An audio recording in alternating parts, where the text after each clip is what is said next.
Good afternoon, everybody. It gives me great pleasure here to be hosting a panel which is going to focus on youth fintech and the emergence of more young people entering a sector which is growing leaps and bounds. I'd love to welcome my panelists here today. I have Tan Ching Ching, who's the director, Sandbox at Neon Poly. I have Dr. Tan, who's the CEO of IDA Technologies, and I have Jan Rennie, who's the Senior Vice President, Head of L&D and Culture at Prudential Assurance. Thank you, everybody, for joining us here today. Great. Let me kick off. Yes, let me kick off by putting a question to all of you, because I know that each one of you have done immense amount of work in this area in the last couple of years and have some very interesting personal stories to share in your own way. So I think I'll start with Ching Ching. Why do you think this is the right time, for the youth to come into the fintech sector, and why fintech? Right. I remember that journey started. The seed of plantation started in 2016 when fintech was still in its infancy, and everybody is asking, what is this buzzword fintech about? So when we first approached, I think MAS then, the Monetary Authority of Singapore, they have just started their fintech innovation group. So we told the Chief FinTech Officer, Mr. Supnendu Mohanty, that we have a group of students who are always hungry to learn, to find out what's happening in the industry, and what best way is to involve the FinTech innovation group together with the industry collectively. That's how we came up with the PolyFinTech100 initiative, involving the 5 polys. And as I look back now, wow, I mean, year after year, we have participated in the FinTech Festival, and cumulatively, more than 5,000 students have gone through the whole FinTech journey. In fact, this morning, we just held the 3rd edition of the PolyFinTech API Hackathon right in our new space in Agile on MP campus this morning. Great. Now, congratulations on the new space that you guys have just opened up. Yes. Yes. Thank you. Yes, Dr. Tan, I'm going to come to you. I mean, you had some very interesting stories to share with me when we spoke earlier in the week, and how IDA has been working with students. So, I mean, lovely for you to say how this, even happened. Why did you consider, and, what has been the experience? Well, every year we take in a number of students from various polytechnics, including the Startup Factory. They come in quite raw. They get thrown into the deep end. Important thing is, if they have some basic skills, they have the right attitude, willing to learn, then they can learn a lot and contribute as well. Our interns have come to work for us. Have actually spent time on site in customers' location, helping us do work. I think the exposure they got is tremendous. And actually, we look forward to have a continuous stream of these students. I think it's a win-win situation for everybody. Absolutely. I think each of us have seen that the growth of this industry. Rennie, if I can come to you, you guys do work very closely with the PolyFinTech100 and several initiatives within Prudential. So, what would you like to add from a Prudential perspective on, the involvement with the youth so far? Yeah, thanks, Anu. And maybe if I could use the analogy by Ching Ching actually about the seed, it's a great one actually. I think, Prudential, obviously, we are part of the financial services industry, right? And I think it's a natural extension almost that we have to be committed to growing the fintech industry. And I think a huge part of that has been driven by, I think, our trust towards innovation. Right, it started probably about 3 years ago now, so 2018, thereabouts, whereby we looked at ourselves and thought about what we needed to pivot, moving out from traditional insurance to almost like a larger space on wellness and, like you mentioned, fintech. So I think our commitment really is to not just to help facilitate that growth of the industry, but I think also give a little bit back to the fintech industry as a whole, right? Because it's growing and developing even as we speak. Absolutely, and I think it's very exciting times for people who are graduating, who are looking for jobs. It's a completely new sector coming up. and there's a lot of opportunity there. So I think I'm going to go back to Chin Ching, right? Again, I think the institutes of higher learnings, are working with various industry partners, and we've seen over time that this is an extremely collaborative effort. You guys have played a very, very crucial role, So, again, what has been the feedback from students? What have been some of the challenges, that you kind of, hear often from them, and how do you really overcome these challenges? Okay, so if we take a step-by-step approach, for the first instance, of course, a few of them may not know what exactly is fintech. So what we do is we organize learning journeys. We organize talks by people like Dr. Tan himself. He has come down to our session roadshow, whereby he shared what exactly is all these things that the industry are working on, the AI, the projects and things like that. And the students have learned along the way. I think the best way to learn is to immerse yourself in the job. So I'm very happy to see companies like Prudential, Dr. Tan, they have continuously give us good job opportunities or internship opportunities for the students. So the students will go deep dive into the job. So whatever they have learned on curriculum, they are exposed even to a greater extent when they work. So they say that the fastest way to learn is when you're immersed in the job, right? I can't agree more. So Dr. Tan has taken students. I think one of the very first students that he has taken is Bobby. Bobby has even gone to Indonesia to do a sales pitch together with his superior, and then he has gone on to continue working in IDA while doing his part-time studies. So the other case of Rennie in Prudential, when Prudential decided to open up the doors for Polytechnic students, we were the first to grab to say that, hey, let us know what role is there. And I still remember the first boy who went in, he was a chatbot trainer. So before that, all of us may not know what is a chatbot, but I heard that he did a good job, and in the end, he passed on his skills or his knowledge to his fellow colleagues in Prudential. I think that's a very nice story that we want to hear. That is a two-way process. Yeah. Oh, absolutely great. I mean, what an inspiring story. Dr. Tan, since you have played a very integral role here, anything you'd like to add in terms of any anecdote, any personal experience that you've witnessed?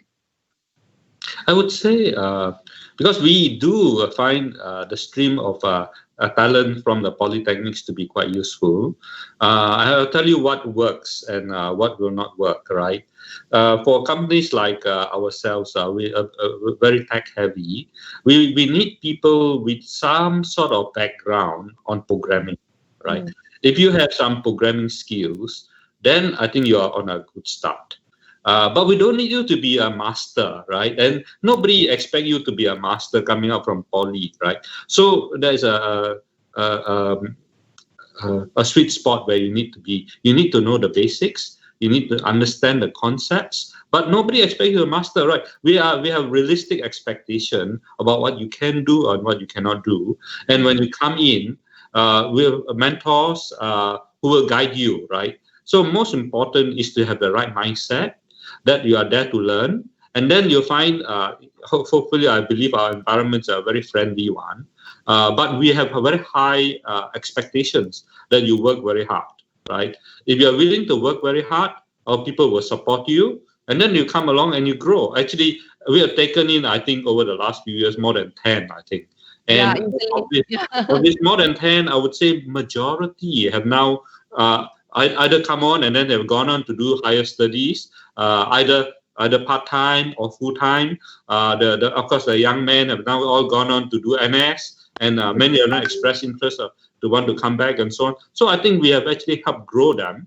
But the most important thing is some basic skills and a very can-do, willing to learn mindset. If you have that mindset, you will find.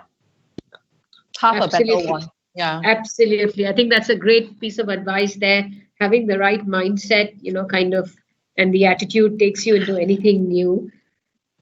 I'm going to straight jump to Rennie, because I know that Prudential, has over the years rolled out several programs. One of your very interesting programs is the PolyFinTech100 partnership program. So maybe, anything there that you would like to tell us on how this program came about and, what does it intend to do and the opportunities for the youth there? Yeah, sure. So I think, Anu, the premise of this is, we have a purpose statement in the organization. So our purpose is really to innovate to help everyone live well. So if you I think the anchor of everything that we do is actually innovation. And I think we see the Proof Integrate program that you spoke about as really like a means of a little bit of what I mentioned earlier, like helping to also grow the fintech industry, working with, institutions such as, Ching and great partners to kind of like not just we benefit from getting the great skills and intelligence from these interns, but actually also getting, I might say it's actually two ways. They give ideas. The personas of, the Gen Zs are actually something that we actually could know a little bit more about our customers, right? So I think there's always that dual benefits that the organization receives from these students, and as well, of course, the students get the practical experience. So a little bit of the Proof Integrate program, it's actually geared towards, crowdsourcing for, I would say, like solutions from people around fintech. So, we have two tiers, right? One that has kind of getting ideas, but the other one taking it further to maybe almost like a proof of concept. Yeah. In addition, I think there's two other programs, the Prudential Young Trailblazers, right, which we has been running for 3 years now, and that really works with the institutions, the students, and the polytechnic students, and we invite them to actually pitch for their problem statements, and Prudential comes in from a point of having our members of the leadership team mentor some of these project teams to actually bring out real solutions. So I think not only do we learn a little bit more about that very important segment, which is going to be the future, but we actually do get some really great solutions out of them as well. Wow, that's extremely interesting. Wow. I'm going to go back to Chin again, to start with, again, you work so much with the students day in and day out, right? So I'm sure there are certain common notions, stereotypes, that the students come up and, question about fintech. Are there any fears, of if it being a very risky industry or sector to go into?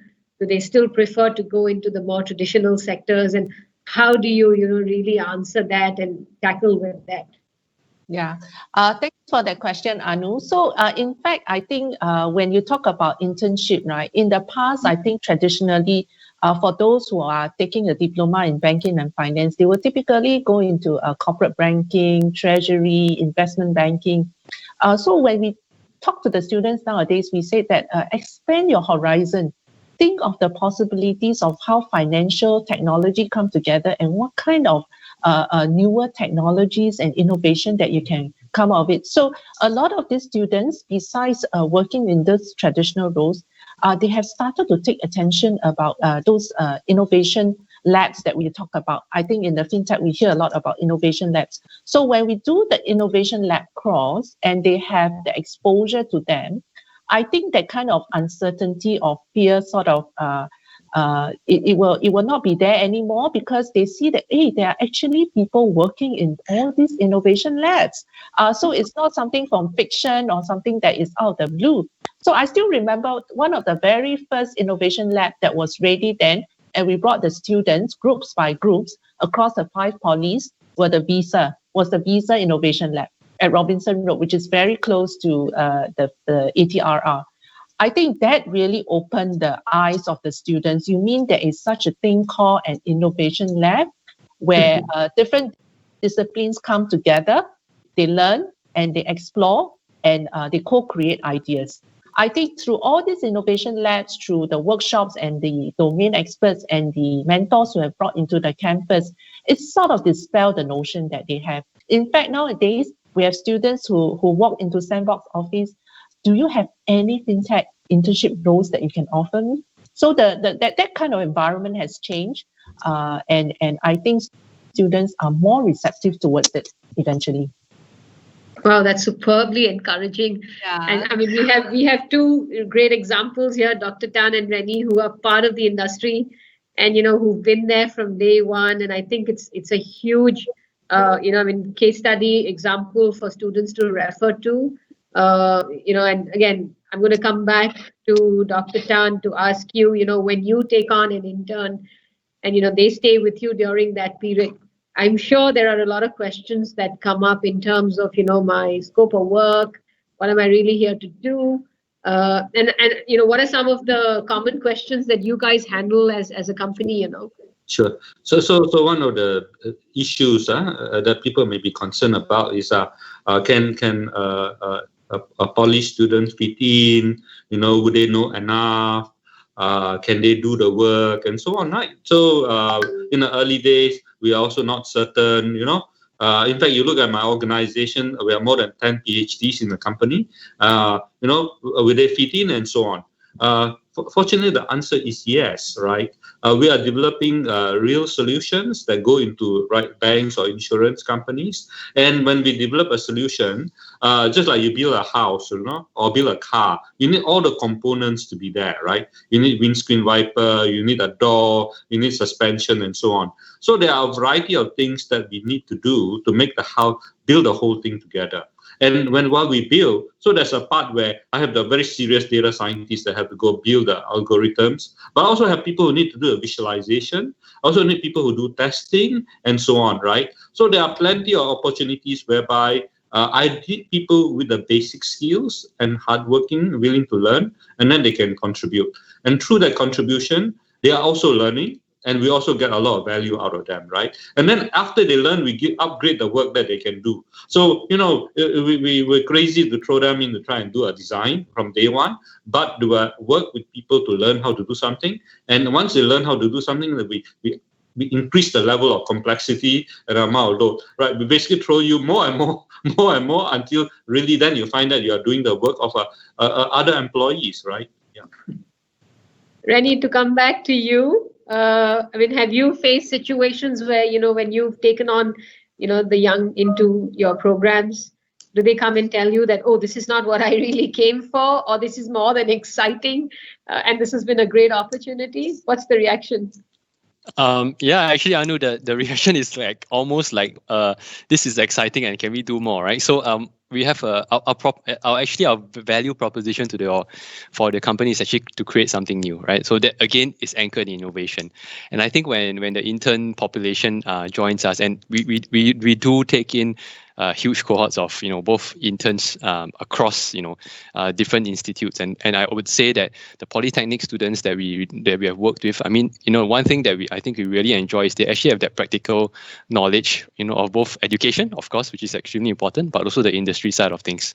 And I think the environment that we are trying to build here, at least in Prudential, where we want to try new things, and in fact, when we do fail, we actually do want to learn from those things. And one of the things we've always been trying to talk about is celebrating failures openly, right? And I think, Ching Ching spoke about the intern who was in the chatbot theme, right? We have many interns who come back to us, to Prudential, right? And I think that's always a good sign, because if you enjoyed your first internship and you choose to come back again for a second stint, then there's probably something that they liked there, right? And I think there's the intent is always to convert some of these interns when they finish school, right, to full-time employees, like Dr. Tan spoke about. So I think these interns are actually very much a part of the organization. They do actually real projects and initiatives like Dr. Tan spoke about. Great. No, very interesting. And again, I'm going to come back to you, Rennie, with my next question, which is, insurance has always been considered to be a very traditional sector, very, very heavy on, human interaction. But we've been seeing a lot of, digitalization happening there in the last few years. Prudential has been taking, a pretty strong stand there. So, again, when you reach out to the young, people, how do they perceive it? Do they perceive it to be an interesting sector to go into? Do they see a lot of innovation happening there? What's the reaction? I think the reality, Anu, is actually when people, and you're right, people perceive insurance to be almost like the poorer cousin sometimes of financial services, right? They think about the banks, and like Chin Chin spoke about the asset management fund and fund places, but I think, and I speak from Prudential's point of view, if you looked at for example, the workplace environment we've been trying to build, the virtual background behind is an example. we have an open office concept, right? And this wasn't something that was started recently. It's been part of the organization for many years, and I think it actually also reinforces the fact that we want people who join the company and actually feel free to innovate on ideas and initiatives, right? And from an innovation point of view, there are programs specifically. For example, one program is the Design Doers, whereby we get employees to actually be a part of real business projects in the organization, and they see through a project from prototyping to actually implementation, right? And when I mean the employee, it actually includes interns who are in that particular department as well. So I think the initial impression, maybe people have that perception, but I think we choose to kind of get them to be immersed in the work, right? And I think very quickly I would like to say we convert them quite quickly, and I think we have participated in a couple of studies in previous years, right? And we've kind of validated that view because people do see Prudential as a pretty attractive company to work for. Yeah. Very interesting. I mean, a lot of opportunities there compared to where we were 5 years ago. So it's really for people to go and tap these opportunities. I'm going to come to you, Dr. Tan. I know IDA conducts and launches several interesting programs. Again, to upskill, provide various opportunities, for the youth. And it has, evolved over the years. So anything that you want to highlight here at this point? So if there's somebody listening out there, on what they see as an opportunity that could be attractive for them. Right. So maybe I'll talk a bit about the finance industry, fintech, and so on.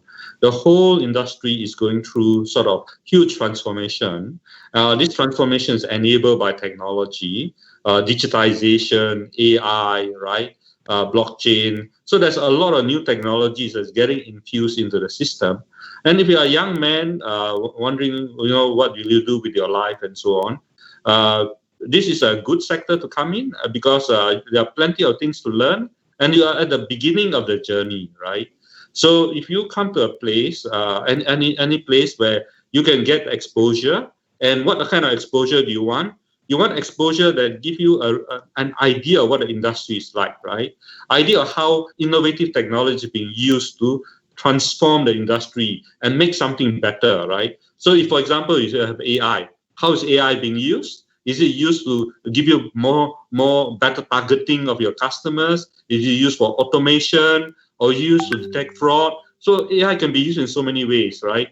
So, but if you're studying, you read about it. If you work in a company, you see in action, and then you are lucky enough to be working on a product, and then maybe you can also, because as a poly person, actually depending on your capability and depending on how hard you work, initially you just get exposure, and that's actually fine. Then second, you start to maybe work on something, let's say perhaps do the visualization. Then if you get better, then you'll find that you do some data management, right? Data cleansing and so on. So again, I would say usually they come to us for 6 months. Then depending on how they take on, the more you take on well, more and more get thrown at you. And until Bobby is now a full-time employee, we trust him with everything we do. He takes care of a particular area and it goes on, right? And then with that kind of skill and experience, you're free to go anywhere. You have exposure, you know the business, you know the vertical, you also know the technology, right? Wow.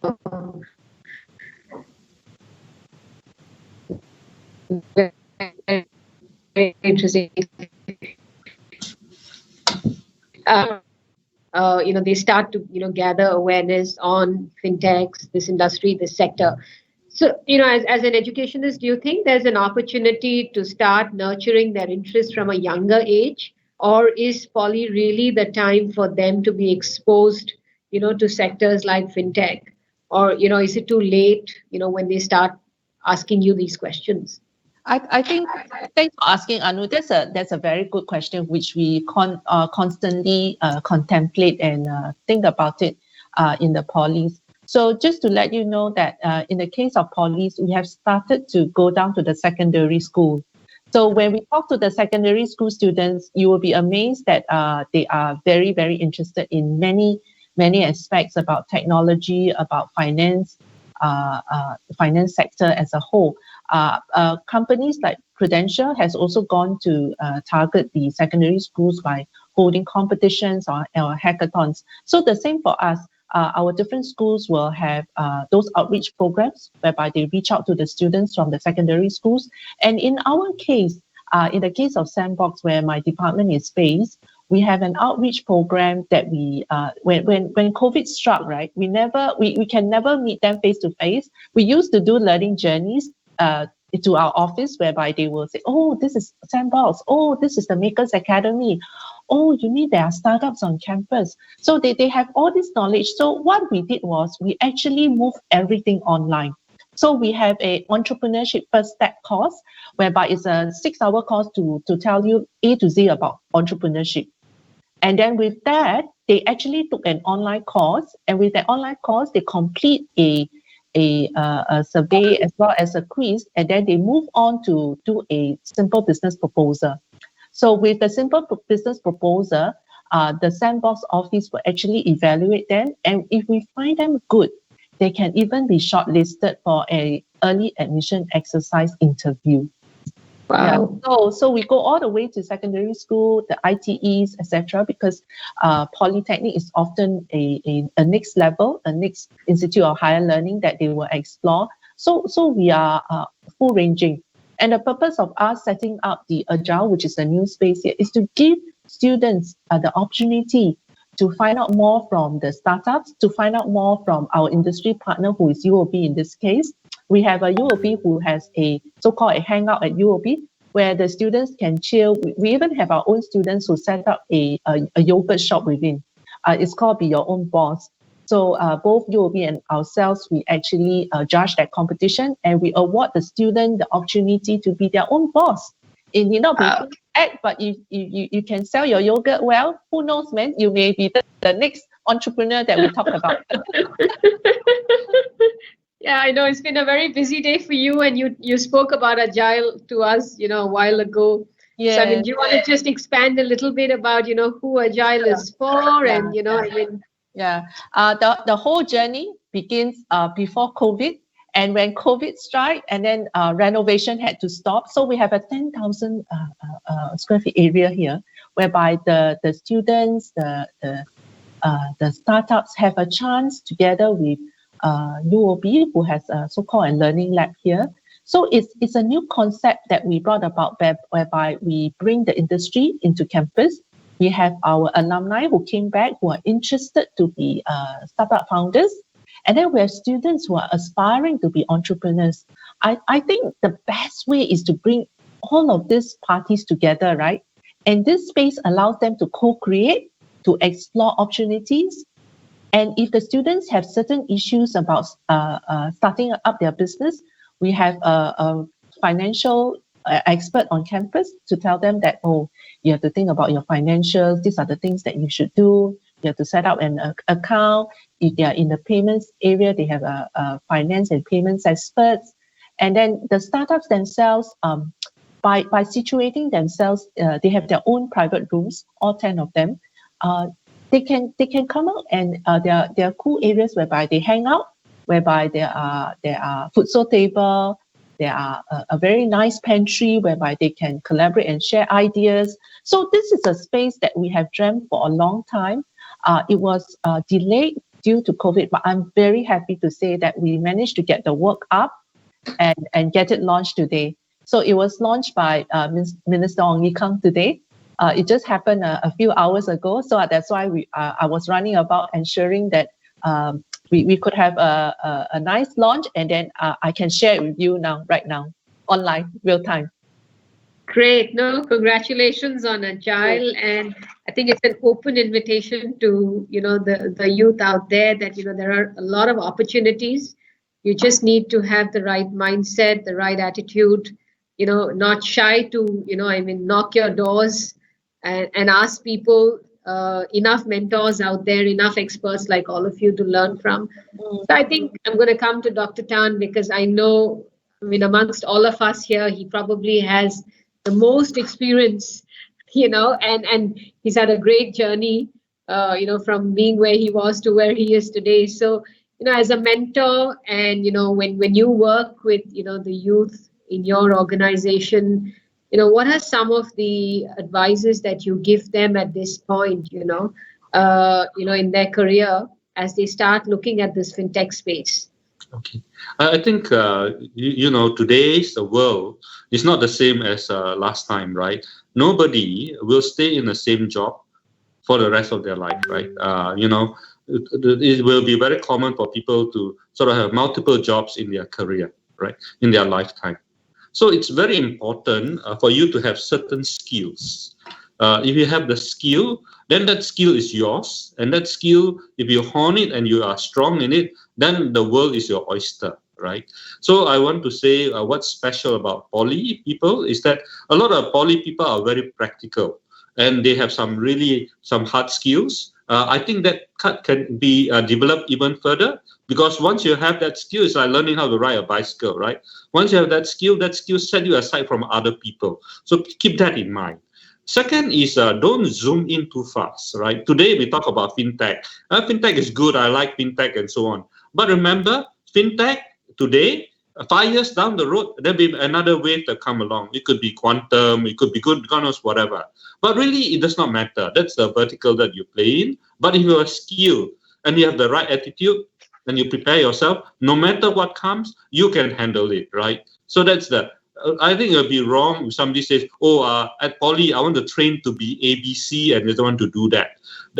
Because you need more ability to learn, to have that basic skill, so that no matter what comes, you will adapt and you build on it, and then you learn as you go along, right? Yeah, I think that would be the most important message I would give to people. I always tell our people in our company that build this T capability. A T capability means there's one area where you know quite deeply. You're really good at that area. You have a very special skill that sets you aside, but you cannot be just a vertical. Then you're too narrow. The horizontal bar and the T means that you understand how everything is connected to each other. Then when you talk, you understand the whole context. So with that T capability, then you will run a long, long way. Right? Wow, I'm going to remember the T always now. Very, very useful. Rennie, to come to you, you've been on the corporate side. And I'm sure you have, and especially on the HR side. So again, what's your advice when you meet these interns, and what's the kind of opportunities, and what do you advise them in their career? Maybe I start with what we do organizationally first. So I think one thing I spoke about was we want to immerse them in like real work and real projects. So I think one biggest thing that we offer our Poly interns, right, is the opportunity to get into really doing BAU work, or in instances even like projects. If I could kind of then specify like what advice would we give, actually very much similar to what Dr. Tan say, I'll kind of break it into maybe two things. It's actually the mindset and the skill set. And the skill set piece is, exactly what Dr. Tan said, right? Continuous learning it's extremely important, right? So we've invested organizationally. Ching will know about this, in building out a base of AI skills and machine learning through partnerships with the sandbox actually on programs. And the whole piece around this is you're never too old or young to learn more, right? And I think that part is really important for the intern to know that, at this point in time, you might know everything you know on the knowledge, but there's going to be so much more to learn going ahead. The second thing, of course, would be the mindset piece, and I would argue that's probably the most important, having that growth mindset and the agility to always experiment and dare to do something new. I think organizationally, what we can promise is that the environment that we really want to drive is that spirit to try something, right? And again, like I mentioned, you can fail, right? And not just fail for fail's sake, but I would argue that having people like our Poly interns in the organization, it actually builds diversity in the company. And there has been research done, right, where having a diverse team in organizations actually creates more effective outcomes. They solve more complex problems. They actually work better together as well. So it's actually a real competitive advantage, right? So I think my advice to the interns is always be hungry to learn. But there is also that much more if you choose to start to experiment, but with yourself first. And who knows, you might discover what new, and what better way to do it when you are at this point in your journey. Awesome. Chin Ching, anything you'd like to add there? Yeah, You say differently. Yeah, I perfectly agree with what Dr. Tan and Rennie have shared. In fact, the growth mindset, the self-directed learning, and continuous learning, and during this whole COVID season, where a lot of training has to be shifted online, and kudos to the team from Prudential. We actually did a virtual data hackathon. Can you imagine? Where all the participants are at their own home, and we could only link up with the Prudential data scientists right in MP campus, together with our School of ICT lecturers who teach on data, who teach on about data scientists, data analysts. So it was really amazing. So I really applaud the Prudential team for taking up the challenge, and how we are overcomers in this COVID situation, and we never stop learning. I think that's the spirit, I think, for the students as well as professionals who are listening out there. You must be hungry to learn, and then build up your core skill sets. And then from there, you can build up other skill sets on top of it. No, I think that the learning part doesn't stop at any age. The day you stop learning, there is absolutely. I still remember 5 years ago sitting in a founder's office, and the person telling me FinTech, and me asking that person, so what do you mean by FinTech? Can you explain? And here we are sitting, in a discussion. I do a lot of work with FinTech clients, so he was about, just taking that opportunity and saying, okay, can you tell me a little bit more, and what is this about, and then learning from there. I don't think there's a single day that goes where we don't ask our clients, well, can you tell us a bit more about what you're talking about? What does this really mean? And unless you have that curiosity, I believe, and unless you keep questioning, there's absolutely no fun in this journey. I know you're on the right track. And we even take care of our graduates once they leave the campus. In Dr. Tan's case, we have sent graduates who like to work in startup, and then we have the Startup Talent Factory program, whereby graduates who work in startup, the salary are co-funded by the government, so that it's not so heavy on the startup, and they are able to offer competitive salaries just like other companies. No, I think great. Hopefully a lot of the youth will, take all the advice that, the three of you have given. It's most important. So it comes to, I come to my last question, actually, which is again, for the three of you, again, in terms of, takeaway that you would like to convey to the audience. You said a lot about mindset, learning, but something more, which again, you think is different, can make it more fun. Why is this an interesting sector? And, what have each of us gained out of it? I think we've all entered it at different points of our life, some of us very late, but yet we've learned a lot in that journey. So, any parting message there, for the youth? Maybe can I try something? Yes, Dr. Tan. Yes, from you. In my experience working with young people, a lot of them actually do not know what working is like. They don't have a sense. They've been in school, in school you do some work, but what is it like working in industry? And actually industry is also quite different, depending on what kind of place you go to work. The skill required, the experience, what experience you have. Actually, there's so much you have to learn, right? There's the hardcore technology aspect is one thing, right? How to code, how to write programs. That's hardcore technology aspect. Then there's a part about communication, right? How do you tell your story? How do you tell people what you want to say? How to present, right?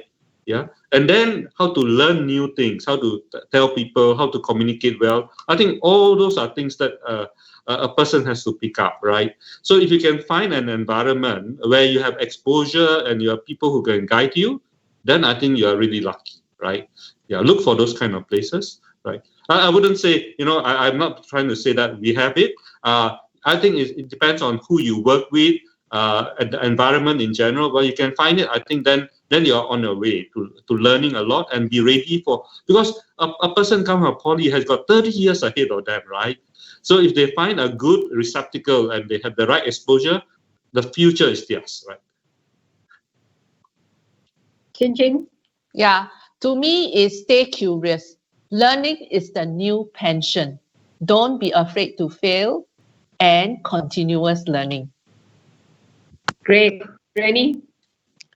Yeah, I know exactly that. And I think, it's, if I link it to the industry that we're in, this is a growth industry, right? There's so much things, there's so many possibilities that we don't even know will exist many years from now, right? So I think for the polytechnic students who want to come and join the industry, I think you're right at the spot where, like Chin Chin's point, your curiosity actually will create potentially new solutions ahead, right? And I think if there's one space you might be keen to start, I think that's where it is, right? And I think in terms of the greater purpose of helping societies and communities, I think there's so much good that could come out of, deriving whatever we're doing around InsurTech, MagTech, FinTech in this space. So, I mean, if that kind of really piques your interest, I think this would be something I would say it's a great place to start.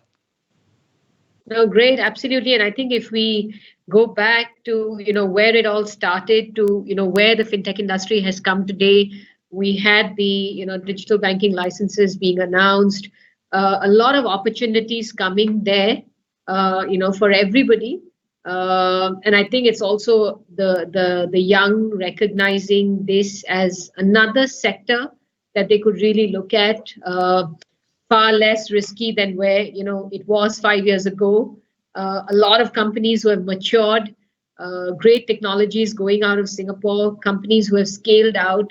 So it just needs to be looked at as just another opportunity there, and interesting companies to work with, to innovate, put your mind, put your brain at it. I'm done with my questions. It's been an absolutely fantastic discussion with the three of you. I'd like to thank you for your time and all the advices that you've given. We look forward to any interesting initiatives coming from Nyan Poly going forward, and for the youth to tap your Agile workspace, the programs from Prudential, and all the advice and programs that AIDA is offering the youth. So thank you very much. Thank you, Anu, for having us. Thank you. Thank you. Bye-bye. Bye. Bye.